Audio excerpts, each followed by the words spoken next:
शहर से दूर हिमालय की तलहटी में बसे एक छोटे से गांव त्योरी में एक पुरानी हवेली खंडहर की तरह खड़ी थी। गांव वाले उसे अनामिका हवेली कहते थे।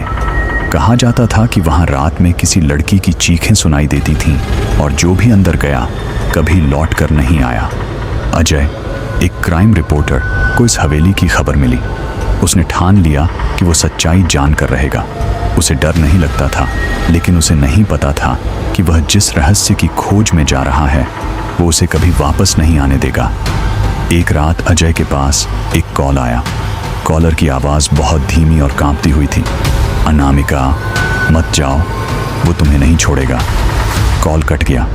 अजय घबरा गया, पर उत्सुकता और साहस उसे त्योरी गांव खींच ले गई।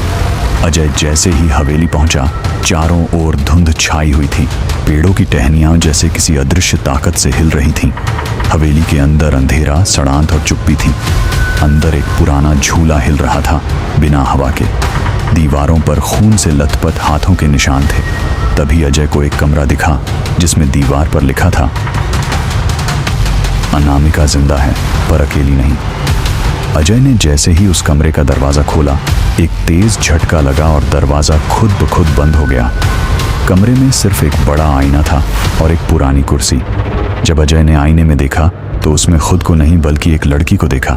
सफ़ेद साड़ी, खुले बाल और आंखों से खून बहता हुआ। तुम मुझे देख सकते हो, लड़की बोली। कौन हो तुम? अजय कांपते हुए बोला। मैं अनामिका हूँ, इस हवेली की आखिरी सांस। अजय को यकीन नहीं हुआ। उसने आईने को छूने की कोशिश की, लेकिन आईना पिघलने लगा और अचानक ही अजय उस आईने के अंदर खिंच गया। आईने के भीतर एक और ही दुनिया थी। उल्टी हवेली, उल्टी दीवारें और हवा में तैरती लाशें। अजय ने वहां कई आत्माएं देखी जो बार बार दोहरा रही थीं, अनामिका को मुक्त करो।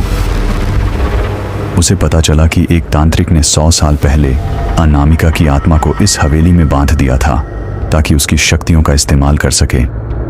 अनामिका की रूह तभी मुक्त हो सकती थी जब कोई उसकी कहानी सुनकर उसे न्याय दिलाए। अजय ने सब रिकॉर्ड कर लिया और जैसे ही वह हवेली से बाहर आया, एक जोरदार चीख के साथ हवेली ढह गई। सबूत हाथ में था, लेकिन जैसे ही उसने कैमरा खोला, सब कुछ मिट चुका था। अजय वापस शहर आ गया, पर हर रात उसे वही आवाज़ सुनाई देती, तुमने मेरी कहानी अधूरी छोड़ी।